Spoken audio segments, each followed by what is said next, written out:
لا إله إلا الله محمد رسول الله أنت الغفور يا الله أنت الغفار يا الله لا إله إلا الله محمد رسول الله. نحمده ونصلي على رسوله الكريم أما بعد فأعوذ بالله من الشيطان الرجيم بسم الله الرحمن الرحيم رب اشرح لي صدري ويسر لي أمري واحلل عقدة من لساني يفقهوا قولي. انما النسیء، بے شک نسی یعنی پیچھے کرنا. نسی کا مطلب آپ پیچھے کرنا لکھ سکتے ہیں. بے شک مؤخر کرنا، پوسپون کرنا، پیچھے کرنا، رد و بدل کرنا. یہ کیا ہے؟ زیادۃ فی الکفر، کفر میں اضافہ ہے. یضل بہ الذین کفروا، بھٹکائے جاتے ہیں اس سے وہ لوگ جنہوں نے کفر کیا. یحلونہ عاما، وہ حلال ٹھہراتے ہیں اس کو 1 سال. ویحرمونہ عاما، اور حرام ٹھہراتے ہیں اس کو 1 اور سال. لیواطئوا، تاکہ وہ موافق کر لیں عدۃ ما حرم اللہ، وہ گنتی جو اللہ نے حرام قرار دی، یعنی حرام مہینوں کی گنتی پوری کر لیں. فیحلوا ما حرم اللہ، تاکہ اللہ کا حرام کیا ہوا حلال بھی کر لیں. زین لہم سوء اعمالہم، ان کے برے اعمال ان کے لیے خوشنما بنا دیے گئے. واللہ لا یہدی القوم الکافرین، اور اللہ کافر قوم کو ہدایت نہیں دیتا. نسی کا لفظ نس ان سے ہے، نون سین حمزہ، الف کے اوپر حمزہ، جس کا معنی ہوتا ہے وقت کو مؤخر کرنا، پوسپون کرنا. جیسے عربی میں کہا جاتا ہے نسأ اللہ اجلک، اللہ تیری موت کو مؤخر کر دے، یعنی تیری زندگی دراز کرے. تو مراد اس سے کیا ہے؟ ماہ حرام کو حلال کرنا اور اس کی جگہ ماہ حلال کو حرام کر لینا. حرام مہینوں کو حلال بنا لینا اور حلال مہینوں کو حرام ٹھہرا دینا. عموماً 29-30 ذی الحج کو شیخ المشائخ ان کا اعلان کرتا تھا کہ محرم کی بجائے سفر اب حرام مہینہ ہے، تاکہ وہ کیا کر سکیں، لڑ سکیں. بعض اوقات کیا کرتے تھے، کبیسہ کا مہینہ بڑھا لیتے تھے. کبیسہ سے کیا مراد ہے؟ لیپ کا سال. حضرت ابراہیم علیہ السلام کے زمانے سے ہی عربوں میں ان حرمت والے مہینوں میں جنگ و جدل کرنا ناپسندیدہ سمجھا جاتا تھا. قتال، جدال، لوٹ مار، یہ سب کچھ حرام تھا حرام مہینوں میں. لیکن 3 مہینے مسلسل اس سے وہ باز رہے، یہ بڑا مشکل تھا. 3 مہینے اکٹھے آ جاتے تھے نا، تو اب ان کو بھی بنی اسرائیل والا کوئی ہیلا کرنا پڑا. اب کریں تو کریں کیا جس سے حرام مہینوں میں بھی ہم جنگ کر سکیں. اس لیے انہوں نے حل کیا نکالا کہ جس حرمت والے مہینے میں وہ قتل و غارت کرنا چاہتے تھے اس کے بارے میں اعلان کر دیتے. مثلا محرم میں وہ قتل کرنا چاہتے تو کہتے محرم کو سفر سمجھ لو، سفر کو محرم بنا لو. تو وہ اعلان کر دیتے اور اس طرح محرم میں وہ جنگ بھی کر لیتے. اس کو کہتے نا ولا یدینون دین الحق، دین کو اپنی مرضی کے مطابق ڈھال لینا، خود نہیں بدلتے، قرآن کو بدل دیتے ہیں. تو یہ بھی اپنے طور طریقوں کو اس طرح بدل لیتے تھے. اسی کا نام کیا تھا؟ نسی. اسی طرح لیپ کا طریقہ بھی اختیار کرتے تھے. لیپ کا سال، لیپ کے سال میں کیا ہوتا ہے؟ 1 دن زیادہ ہوتا ہے نا. تو لیپ کے ذریعے یہ 36 سال میں 1 حج گم کر لیتے تھے. ایک اور طریقہ ان کے ہاں جو رائج تھا وہ یہ کہ ہر قمری سال میں 10 دن زیادہ بڑھا دیتے تو وہ شمسی کے برابر آ جاتا. اس کو کبیسہ کا سال کہتے تھے، کبیسہ یا لیپ کا سال. یا پھر کیا کرتے، ہر 3 قمری سال کے بعد 1 مہینے کا اضافہ کر لیتے تھے. یعنی یا ہر سال 10 دن بڑھا لیتے یا ہر 3 سال بعد 1 مہینہ بڑھا لیتے، تاکہ دونوں کیلنڈر برابر رہے اور حج ان کی مرضی کے موسم میں آئے. اچھا، وہ مرضی کا موسم کیوں لانا چاہتے تھے؟ اصل میں ان کو جو نذرانے پیش کیے جاتے تھے وہ غلے وغیرہ کی شکل میں ہوتے تھے، اور غلے کا موسم جب تک نہ ہو وہ حج نہیں کرنا چاہتے تھے. کہ غلہ کٹ چکا ہو پھر حج ہو تاکہ نذرانہ پہنچے. تو بات تو ساری پھر دنیاوی مفادات کی ہے نا. ہر دور میں دنیاوی مفادات نے ہی انسان کو اپنا دین بدلنے کے لیے مجبور کیا. آج بھی مسلمان اپنا ایمان کیوں بیچتے ہیں؟ دنیا ہی کی خاطر، مفادات کی خاطر. تو اگر وہ قمری تقویم پہ چلتے تو پھر اس کے مطابق وہ سب کچھ ہو نہیں سکتا تھا. تو اہل عرب کو اس کے دو فائدے ہوئے. کس کے؟ نسی کے. ایک تو حرام مہینے کو حلال کر کے اس میں جنگ کر لیتے تھے، 3 مہینے کا روزہ نہیں رکھنا پڑتا تھا جنگ سے. اور دوسرا یہ کہ تجارتی تقاضوں کے مطابق حج کے موسم کو اپنی مرضی کے مطابق لے آتے. نقصان کیا ہوتا تھا کہ 36 سال میں 1 سال غائب ہو جاتا اور ایک حج کم ہو جاتا. اگر ہمارا بھی رمضان شمسی کیلنڈر کے مطابق ہوتا، ہر 36 سال میں ایک رمضان ہم مس آؤٹ کر دیتے. تو اللہ کے شکر گزار ہوں جس نے قمری کیلنڈر دیا کہ عبادت کا موقع زیادہ مل جائے. لِيُوَاطِئُوا عِدَّةَ مَا حَرَّمَ اللَّهُ، یعنی حرمت والے مہینوں کی گنتی پوری کرنے میں اللہ تعالیٰ کی موافقت کرتے، لیکن قتل و جدال سے باز نہ آتے جو اللہ نے حرام قرار دیا. وَاللَّهُ لَا يَهْدِي الْقَوْمَ الْكَافِرِينَ، اللہ کافر قوم کو ہدایت نہیں دیتا. یا ایھا الذین آمنوا، اے لوگو جو ایمان لائے ہو، ما لکم، کیا ہے تم کو، اذا قیل لکم، جب تم سے کہا گیا، انفروا فی سبیل اللہ، اللہ کے راستے میں نکلو، اثاقلتم الی الارض، تو تم زمین سے چمٹ کے رہ گئے.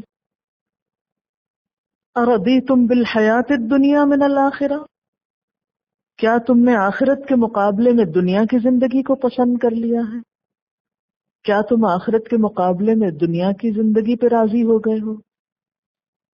فما متاع الحیات الدنیا فی الآخرۃ الا قلیل، ایسا ہے تو تمہیں معلوم ہونا چاہیے کہ دنیاوی زندگی کا یہ سب سر و سامان آخرت میں بہت تھوڑا نکلے گا. فما متاع الحیات الدنیا فی الآخرۃ الا قلیل الا تنفروا، اگر نہیں تم نکلو گے، یعذبکم عذابا علیما، تو وہ تم کو دردناک عذاب دے گا. ویستبدل قوما غیرکم، اور تمہاری جگہ کسی اور گروہ کو اٹھائے گا، تمہیں تبدیل کر دے گا، تمہاری جگہ کسی اور کو لے آئے گا. ولا تضروہ شیئا، اور تم اس کا کچھ بھی نقصان نہ کر سکو گے، کچھ نہ بگاڑ سکو گے. واللہ علی کل شیء قدیر، اور اللہ ہر چیز پر قدرت رکھنے والا ہے. اب یہاں سے یعنی آیت نمبر 38 سے وہ خطبہ شروع ہوتا ہے یا وہ آیات شروع ہو رہی ہیں جو غزوہ تبوک کی تیاری کے زمانے میں نازل ہوئی تھی. غزوہ تبوک کیا ہے؟ صلح حدیبیہ 6 ہجری کے بعد جب حالات کچھ معتدل ہوئے تو رسول اللہ صلی اللہ علیہ وسلم نے مدینہ کے باہر مختلف علاقوں میں تبلیغی دستے روانہ کیے. انہی میں سے ایک تبلیغی دستہ وہ تھا جو مدینہ کے شمال میں شام کی سرحد سے ملے ہوئے علاقے کی طرف بھیجا گیا. یہاں عیسائی قبائل آباد تھے اور وہ رومی یعنی بیزنٹائن حکومت کے ماتحت تھے. یعنی اس سے پتہ چلتا ہے کہ آپ صلی اللہ علیہ وسلم نے صلح حدیبیہ کے بعد جس چیز پر توجہ فرمائی وہ کیا تھی؟ مختلف اور علاقوں تک اسلام کی دعوت اور پیغام، اب عرب سے باہر کی طرف بھی. اس تبلیغی وفد میں 15 آدمی تھے اور ان کے سردار کعب بن عمیر الغفاری تھے. وہ شام کے قریب ذات اطلاح میں پہنچے. وہاں انہوں نے دیکھا کہ ایک مقام پر کافی لوگ جمع ہیں. انہوں نے ان کو اسلام کی دعوت دی، مگر انہوں نے اس پکار پر لبیک نہیں کہا، بلکہ ان پہ تیر برسانے لگے. یعنی اللہ کا پیغام پہنچانے والوں پہ تیر برسانے لگے. البدایہ و نہایہ تاریخ کی کتاب ہے، اس میں آتا ہے فدعوهم الى الاسلام فلم يستجيبوا لهم ورشقوهم بالنبل. اس یک طرفہ حملے میں 12 مسلمان شہید ہو گئے. صرف کعب بن عمیر الغفاری زخمی حالت میں مدینہ واپس آئے. شامی سرحد پر بسنے والے ان عیسائیوں کا حملہ بالواسطہ طور پر رومی سلطنت کا حملہ تھا. یعنی یہ حملہ جو تھا اگرچہ ایک گروپ کی طرف سے تھا، لیکن اہل اسلام پر یہ حملہ کس کی طرف سے ہوا؟ رومی سلطنت کی طرف سے. اس رومی سلطنت نے سب سے پہلے اسلام کے خلاف اپنی جارحیت کا آغاز کیا. ابھی تک تو مقابلہ کس کے ساتھ تھا؟ عربوں کے ساتھ اندرونی سطح پر. رسول اللہ صلی اللہ علیہ وسلم نے الحارث بن عمیر الازدی کو ایک دعوتی خط دے کر حاکم بصرہ کی طرف روانہ کیا. جب وہ شام میں پہنچے، موتا کا علاقہ ہے، میم واو تے ہے، تو ان کی ملاقات شرحبیل بن عمرو الغسانی سے ہوئی. اس نے ان سے پوچھا تم کہاں جا رہے ہو؟ انہوں نے کہا حاکم بصرہ کے پاس. اس نے کہا شاید تم محمد کے بھیجے ہوئے صلی اللہ علیہ وسلم. انہوں نے کہا ہاں. اس کے بعد اس نے اپنے آدمیوں کو حکم دیا اور انہوں نے الحارث بن عمیر کو تلوار مار کر قتل کر دیا، شہید کر دیا. کہا جاتا ہے کہ اس نے یہ قتل حاکم بصرہ کے اشارے پر کیا تھا. یہ روایت الرسول فی المدینہ میں موجود ہے. شرحبیل بن عمرو الغسانی عیسائی تھا اور وہ رومی حکومت کا ایک افسر تھا. اس کا یہ کام بین الاقوامی روایت کے مطابق اقدام جنگ کے ہم معنی تھا. یعنی کسی بھی امبیسڈر کو قتل کرنا کسی علاقے میں جنگ کو دعوت دینا ہوتا ہے انٹرنیشنل لا کے مطابق. اس لیے آپ نے 3000 افراد کا ایک لشکر تیار کیا اور جمادی الاولی 8 ہجری میں اس کو موتا یعنی شام کی طرف روانہ کیا. آپ کو یاد ہوگا جنگ موتا کا نام آپ نے پڑھا ہوگا تاریخ میں. شرحبیل کو جب مسلم لشکر کی روانگی کا علم ہوا تو اس نے 1,00,000 آدمیوں کا لشکر مسلمانوں کے مقابلے کے لیے بھیج دیا. اسی کے ساتھ خود شاہ روم ہرقل 1,00,000 فوج لے کر شرحبیل کی مدد کے لیے بلقاء کے مقام پر پہنچا. 3,000 اور 2,00,000 کا تناسب، نسبت کوئی مساوات نہیں، کوئی اس میں مقابلہ نہیں. یہ مقابلہ فیصلہ کن نہ بن سکا، تاہم مسلمانوں نے اتنی بہادری کے ساتھ مقابلہ کیا کہ رومیوں کے اوپر مسلمانوں کی فوجی صلاحیت کا رعب قائم ہو گیا.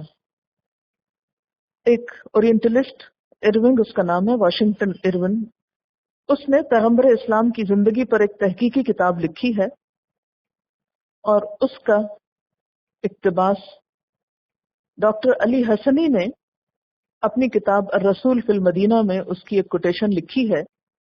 ارونگ لکھتا ہے کہ عرب میں اسلام کی اشاعت سے جب عرب کے بکھرے ہوئے قبائل متحد ہو گئے تو ہرقل کو یہ عرب اتحاد اپنے لیے ایک خطرہ محسوس ہوا، کیونکہ اب تک یہ سارے کیا تھے؟ قبیلوں میں بٹے ہوئے تھے.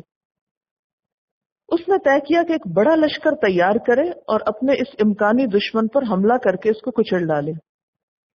چنانچہ اس نے عرب کی سرحد پر اپنی فوجیں جمع کرنا شروع کر دی. رسول اللہ صلی اللہ علیہ وسلم برابر اطراف کے حالات معلوم کرتے رہتے تھے. چنانچہ جب آپ کو معلوم ہوا کہ ہرقل نے سرحد عرب پر فوجیں جمع کی ہیں تاکہ عرب پر حملہ کر کے اسلام کا زور توڑ دے، تو آپ نے فوراً جوابی کارروائی کا فیصلہ کر لیا. اس کے بعد وہ مہم پیش آئی جس کو غزوہ تبوک کہا جاتا ہے. اتنا واضح ہو گیا؟ پہلے کیا ہوا تھا؟ آپ صلی اللہ علیہ وسلم نے دعوتی وفد بھیجے تھے، تبلیغی وفد.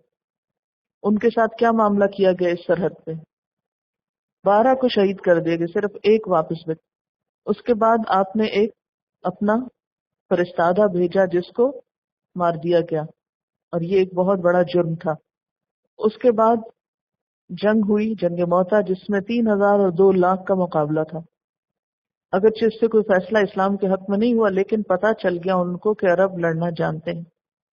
اور پھر چونکہ ہرقل کو یہ خطرہ محسوس ہوا کہ مسلمان میرے لیے اکٹھے ہو کر ایک مصیبت بنیں گے جو کہ آئندہ بنے بھی پھر. تو اس نے سوچا کہ میں خود ان کو جا کے ان پہ حملہ کروں. اس سے پہلے کہ وہ آتا حضور صلی اللہ علیہ وسلم کو خبریں معلوم ہو رہی تھی، آپ خود چلے گئے وہاں پر. تو یہاں سے جنگ تبوک شروع ہوتی ہے.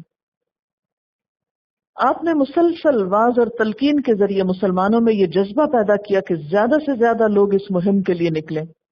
چنانچہ سخت حالات کے باوجود 30,000 آدمیوں کا لشکر اس مہم کے لیے تیار ہو گیا. اس سلسلے میں جو روایت آتی ہے ان میں سے ایک یہ ہے، رسول اللہ صلی اللہ علیہ وسلم جب کسی غزوے کے لیے نکلتے تو زیادہ تر آپ اشارے کنائے سے کام لیتے، کو بہت کھل کے نہیں بتاتے تھے کدھر جانا ہے، کب جانا ہے، کیسے جانا ہے، بس رازداری سے کام لیتے. مگر غزوہ تبوک میں آپ نے اس سے مختلف طریقہ اختیار فرمایا. آپ کی تمام جنگیں ایک دوسرے سے مختلف ہیں. اس سے کیا پتہ چلتا ہے کہ اسلام ہمیں عقل استعمال کرنے کو کہتا ہے اور حالات کے مطابق ڈیسیژن لینے کے لیے کہتا ہے. یہ نہیں کہ اندھا دھند آپ ایک ہی طریقے پر عمل کرو. اس کے بابت آپ نے صاف طور پر لوگوں کے سامنے اعلان کیا. آپ نے انہیں جہاد کا حکم دیا اور ان کو اس بات کی خبر دی کہ آپ کا ارادہ روم کی طرف ہے. غزوہ تبوک اسلامی تاریخ کا ایک اہم واقعہ ہے. اس کے بارے میں بہت سی تفصیلات سیرت اور تاریخ کی کتابوں میں آتی ہیں. اگر ان کو پڑھیں تو حضور صلی اللہ علیہ وسلم کے طریقے جنگ کے بارے میں نہایت اہم اصول سامنے آتے ہیں. ان میں سے 2 اصول ہیں. نمبر 1، تبوک کی مہم کے موقع پر رسول اللہ صلی اللہ علیہ وسلم کا فوجی اقدام بطور دفاع تھا. عام طور پر سمجھا جاتا ہے یہ جارحانہ اقدام تھا، دراصل یہ ایک دفاعی قدم تھا. دوسری بات یہ کہ اس جنگ میں آپ نے ٹکراؤ نہیں کیا، طاقت کا مظاہرہ کیا، اور جب دشمن پیچھے ہٹ گیا تو آپ نے بھی واپسی اختیار کر لی. صحابہ کرام نے جو ہی رسول اللہ صلی اللہ علیہ وسلم کا ارشاد سنا کہ آپ رومیوں سے جنگ کی دعوت دے رہے ہیں تو تعمیل کے لیے دوڑ پڑے. تیز رفتاری سے لڑائی کی تیاری شروع کی. قبیلے، برادریاں ہر جانب سے مدینہ میں اترنا شروع ہو گئیں، سوائے ان لوگوں کے جن کے دلوں میں نفاق کی بیماری تھی. کسی مسلمان نے اس غزوے سے پیچھے رہنا گوارا نہ کیا. البتہ 3 مسلمان اس سے مستثنا ہیں کہ صحیح الایمان ہونے کے باوجود شرکت نہ کر سکے. حالت یہ تھی کہ حاجت مند اور فاقہ مست لوگ آتے اور حضور صلی اللہ علیہ وسلم سے درخواست کرتے کہ آپ ہمیں سواری دیں تاکہ ہم بھی جنگ میں شرکت کر سکیں. آپ فرماتے لا اجد ما احملکم علی، تولوا اعینہم تفیض من الدمع حزنا الا یجدوا ما ينفقون. اسی طرح مسلمانوں نے صدقہ خیرات کرنے میں بھی ایک دوسرے سے آگے نکلنے کی کوشش کی. حضرت عثمان بن عفان نے ملک شام کے لیے ایک قافلہ تیار کیا تھا جس میں پالان اور کجاوے سمیت 200 اونٹ تھے. 200 اوقیہ تقریباً 29.5 کلو چاندی تھی. آپ نے یہ سب صدقہ کر دیا اس جنگ کے لیے. پھر اسی طرح اس کے بعد 1000 دینار جو تقریباً 5.5 کلو سونے کے سکے بنتے ہیں وہ لے آئے اور انہیں نبی صلی اللہ علیہ وسلم کی آغوش میں بکھیر دیا. رسول اللہ صلی اللہ علیہ وسلم ان کو الٹتے جاتے تھے اور فرماتے جاتے تھے آج کے بعد عثمان جو بھی کرے انہیں ضرر نہ ہوگا. اس کے بعد حضرت عثمان نے پھر صدقہ کیا اور صدقہ کیا، یہاں تک کہ ان کے صدقے کی مقدار نقدی کے علاوہ 900 اونٹ اور 100 گھوڑے تک جا پہنچی. جو ملتا جاتا. اب آپ سوچ رہے ہیں کہ اکٹھا کیوں نہ کیا؟ تو ہوتا یہ ہے کہ مثلاً اگر آپ کو کہیں بھی اکٹھے پیسے لگانے، کچھ بزنس وغیرہ خریدنا ہو تو اکٹھے نہیں نکلتے. کبھی آپ ایک چیز بیچتے ہیں، کبھی کسی طرح پیسے بناتے، پھر ملا جلا کے اکٹھے کرتے. تو اس لیے ایک مرتبہ جو ملا وہ لائے، پھر اور. حضرت عبد الرحمن بن عوف رضی اللہ تعالیٰ عنہ 200 اوقیہ یعنی تقریباً 29.5 کلو چاندی لے کر آئے. حضرت ابو بکر صدیق رضی اللہ تعالیٰ عنہ نے اپنا سارا مال حاضر خدمت کر دیا. بال بچوں کے لیے اللہ اور اس کے رسول کے سوا کچھ نہ چھوڑا. ان کے صدقے کی مقدار 4000 درہم تھی اور سب سے پہلے یہی اپنا صدقہ لے کر تشریف لائے تھے. حضرت عمر نے اپنا آدھا مال خیرات کیا. حضرت عباس بہت سا مال لائے. طلحہ، سعد بن عبادہ، محمد بن مسلمہ بھی کافی مال لائے. عاصم بن عدی 90 وسق یعنی 13.5 ٹن کھجور لے کر آئے کیونکہ راستے کا سامان یہی تھا کھانے کے. بقایا صحابہ بھی پے در پے اپنے تھوڑے سے صدقات لے کر آئے، یہاں تک کہ کسی نے 1 مد یا 2 مد صدقہ کیا اور اس سے زیادہ کی وہ طاقت نہیں رکھتے تھے۔ عورتوں نے بھی ہار، بازو بند، پازیب، بالیاں، انگوٹھیاں، جو کچھ ہوا خدمت میں بھیجا۔ کسی نے بھی اپنا ہاتھ نہ روکا، بخل سے کام نہ لیا۔ صرف منافقین تھے جو صدقات میں بڑھ چڑھ کر حصہ لینے والوں پہ طعنے کر رہے تھے کہ یہ ریاکار ہے اور یہ دکھاوا کر رہا ہے، اور جس کے پاس اپنی مشقت کے سوا کچھ نہ تھا ان کا مذاق اڑاتے کہ یہ 1-2 کھجوریں لا کر قیصر روم سے مقابلے پہ چلے ہیں۔ اس دھوم دھام، جوش و خروش اور بھاگ دوڑ کے نتیجے میں لشکر تیار ہو گیا تو حضور صلی اللہ علیہ وسلم نے محمد بن مسلمہ کو، اور کہا جاتا ہے کہ صباح کو، مدینہ کا گورنر بنایا۔ حضرت علی بن ابی طالب کو اپنے اہل و عیال کی دیکھ بھال کے لیے مدینہ میں رہنے کا حکم دیا، لیکن منافقین نے ان پہ طعنہ زنی کی، اس لیے وہ مدینہ سے نکل پڑے، حضور صلی اللہ علیہ وسلم سے جا ملے، لیکن آپ نے انہیں پھر مدینہ کی طرف واپس بھیجا۔ فرمایا کیا تم اس بات سے راضی نہیں کہ مجھ سے تمہیں وہی نسبت ہو جو حضرت موسیٰ سے حضرت ہارون کو تھی؟ البتہ میرے بعد کوئی نبی نہ ہوگا۔ یعنی حضرت علی رضی اللہ تعالیٰ عنہ کو محبت کا اور اپنی قرابت کا یہ یقین دلا کر واپس بھیجا۔ اس سے یہ بھی پتہ چلتا ہے کہ جو شخص جہاں جس ڈیوٹی کے لیے مقرر کیا جائے، خواہ وہ چھوٹی ہو یا بڑی ہو یا کسی بھی قسم کی ہو، اس کا اجر اس کے لیے محفوظ ہے، اور اصل چیز تو امیر کی اطاعت ہے کہ وہ کہاں ضرورت محسوس کرتا ہے۔ بہرحال حضور صلی اللہ علیہ وسلم نے اس انتظام کے بعد شمال کی جانب کوچ فرمایا۔ منزل تبوک تھی لیکن لشکر بڑا تھا، 30,000 مردان جنگی تھے۔ اس سے پہلے مسلمانوں کا اتنا بڑا لشکر کبھی نہ فراہم ہوا، اس لیے مسلمان ہر چند مال خرچ کرنے کے باوجود لشکر کو پوری طرح تیار نہ کر سکے تھے، بلکہ سواری اور توشے کی سخت کمی تھی۔ چنانچہ 18 آدمیوں کے لیے ایک اونٹ جس پہ لوگ باری باری سوار ہوتے، اسی طرح کھانے کے لیے بسا اوقات درختوں کی پتیاں استعمال کرنا پڑتی، جس سے ہونٹوں میں ورم بھی آ گیا تھا۔ مجبوراً اونٹوں کو قلت کے باوجود ذبح کرنا پڑا اور اس کے میدے اور آنتوں کے اندر جمع شدہ پانی اور تری پی گئی۔ یہ ہے نفس کا جہاد، اسی لیے اس کا نام جیش الاسرا رکھا گیا، تنگی والا لشکر، یعنی جس میں سخت تکلیف ہوئی کیونکہ موسم بھی سخت گرم تھا۔ جنت ایسے سستی تھوڑی ملتی ہے، جنت تو مہنگا سودا ہے، تکلیفیں اٹھانی پڑتی ہیں اس کے راستے میں۔ تبوک کی راہ میں لشکر کا گزر ہجر یا دیار سمود سے ہوا۔ سمود وہ قوم تھی جس نے وادی القریٰ کے اندر چٹانیں تراش تراش کے مکانات بنائے تھے۔ صحابہ کرام نے وہاں کے کنویں سے پانی لیا تھا، لیکن جب چلنے لگے تو حضور صلی اللہ علیہ وسلم نے فرمایا تم یہاں کا پانی نہ پینا، اس سے نماز کے لیے وضو نہ کرنا، اور جو آٹا تم لوگوں نے گوندھ رکھا ہے اسے جانوروں کو کھلا دو، خود نہ کھاؤ۔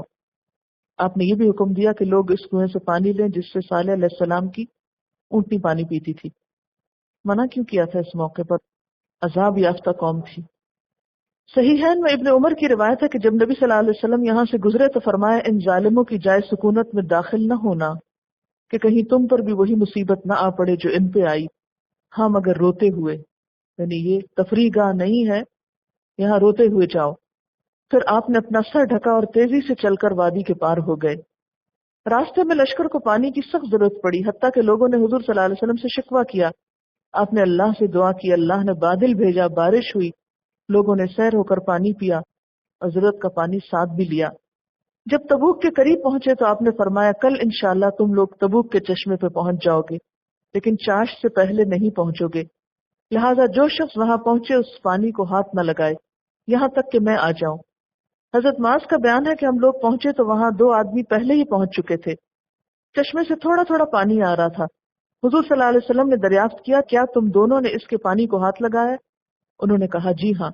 آپ نے ان دونوں سے جو کچھ اللہ نے چاہا فرمایا، یعنی ناراضگی کا اظہار کیا، پھر چشمے سے چلو کے ذریعے تھوڑا تھوڑا پانی نکالا یہاں تک کہ قدرے جمع ہو گیا۔ پھر حضور صلی اللہ علیہ وسلم نے اس میں اپنا چہرہ اور ہاتھ دھوئے اور اسے چشمے میں انڈیل دیا۔ اس کے بعد چشمے سے خوب پانی آیا، صحابہ کرام نے سیر ہو کر پانی پیا۔ پھر حضور صلی اللہ علیہ وسلم نے فرمایا اے معاذ اگر تمہاری زندگی دراز ہوئی تو تم اس مقام کو باغات سے ہرا بھرا دیکھو گے۔ اور اب تبوک جو ہے وہ ایک ہری بھری جگہ ہے، اور وہاں پہلے پانی نہیں تھا، اور حضور صلی اللہ علیہ وسلم کی برکت سے وہاں پانی کی کثرت ہوئی۔ راستے میں یا تبوک پہنچ کر آپ نے فرمایا آج رات تم پہ سخت آندھی چلے گی، لہٰذا کوئی نہ اٹھے، جس کے پاس اونٹ ہو وہ اس کی رسی مضبوطی سے باندھ دے۔ چنانچہ سخت آندھی چلی، ایک آدمی کھڑا ہو گیا تو آندھی نے اسے اڑا کر طے کی 2 پہاڑیوں کے پاس پھینک دیا۔ پیچھے بھی آپ دیکھیں کہ 2 لوگ یعنی کہ انہوں نے اطاعت نہیں کیا، ایک آدمی نے نہیں کی. اس سے پتہ چلتا ہے کہ بعض اوقات ہم بات کو پوری طرح سنتے نہیں، یا سنتے ہیں تو اس کو اہمیت نہیں دیتے. اللہ کے رسول صلی اللہ علیہ وسلم کی زندگی میں ان لوگوں کو فوری فوری سزا کیوں ملتی تھی؟ جب کبھی بھی نافرمانی ہوئی کچھ نہ کچھ وبال آیا. کیوں؟ کیونکہ آپ خود بیچ میں موجود تھے اور ایک نمونہ یا مثال قائم کرنا تھی، یہ عبرت کا سامان بھی پیدا کرنا مقصود تھا. لیکن آج کے دور میں بعض اوقات بڑے بڑے غلط کام کرتے ہیں اور ہمیں مہلت مل جاتی ہے. راستے میں حضور صلی اللہ علیہ وسلم کا معمول تھا کہ آپ ظہر اور عصر کی نمازیں اکٹھی اور مغرب اور عشاء کی نمازیں اکٹھی پڑھتے تھے سفر کی وجہ سے. جمع تقدیم بھی کرتے اور جمع تاخیر بھی. تقدیم کیا ہوتی ہے؟ عصر کی نماز ظہر کے وقت میں پڑھی جائے، اور تاخیر ظہر کی نماز عصر کے وقت میں، جیسا جیسا موقع ہوتا، اور دونوں نمازوں کو اکٹھا کیا جائے جمع کر کے. پھر لشکر تبوک میں اتر کر خیمہ زن ہوا.